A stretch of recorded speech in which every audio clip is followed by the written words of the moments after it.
Hi everyone, magandang araw. Ito na yung araw na bubuin ko yung suspension ng Tenere 700, no? Yung monoshock. So, pwede na nating buuin yung mono, yung shock absorber itself, habang waiting tayo dun sa custom made na spring na pinagawa natin. So, ang stock spring rate kasi ng Tenere 700, if tama yung pagkakaalala ko, 70 Newton per mm na good for around 75 kilogram ba? Oh, if hindi ako nagkakamali. 70-75 Newton per mm.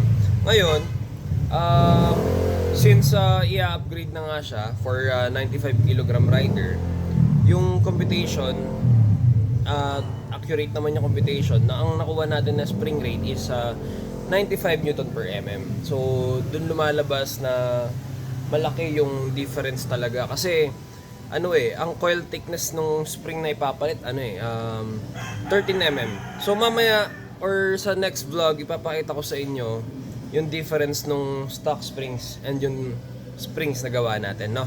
So, ayun, buuin ko muna to. So, kabit ko muna tong yung sa clicker. Kasi, i-fill up ko ng oil to itong shock body. Sorry. That's 12 mm pala. So, kabit ko muna. Next naman, sasalinan ng oil yung shock body, kagaya ng sabi ko kanina. So, pagkasalin, hayaan lang muna natin mag-bleed yung dito sa niya, sa clicker. Bali, dito ako nagsalin ng shock oil sa nitrogen side na tank, no? Tapos, kung makikita dyan, makikita ba? Yan, kusang umaangat yan. So, pag nag-level na sila, ibig sabihin, na-bleed na siya. Okay, nag-even naman na yung level ng oil for both nitrogen side and shock body side. And na-rebuild na rin natin tong sa suspension. So, nalagyan na rin natin siya ng bump stop. Nalinis na lahat ng kailangan linisin. Na-regrease na lahat ng kailangan i-regrease. Naayos na yung shim stacks and all. So, pwede na natin siyang ibuo, ilagay dito, tapos i-bleed na natin to, okay? Okay mga bossing, kapag na-bleed mo na yung suspension, so, may make sure mo na dapat wala na rin bubbles, no? So, ito, na-bleed na, tapos yung mga bubbles na nagbi-build up dyan, napasingaw na rin natin. Pwede na nating ilagay yung, yung compression clickers niya.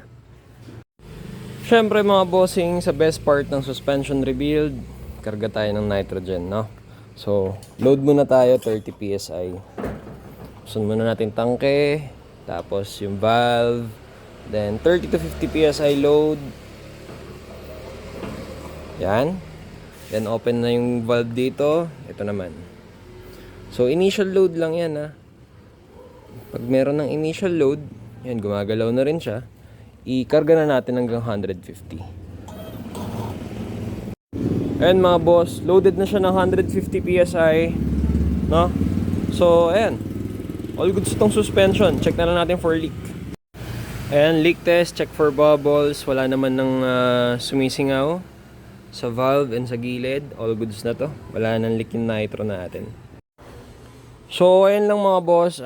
While we're still waiting for the monoshock spring na tong Tenere 700 na 95 Newton per mm yung spring rate, ito na muna. Ito na muna. At least, buo na yung monoshock. Tapos, ikakabit na lang yung spring, no? So, kapag kailangan mo magpa-rebuild ng suspension, magpatono, proper spring rate, message ka lang. Akong bahala sa inyo, okay? Bless up. Peace.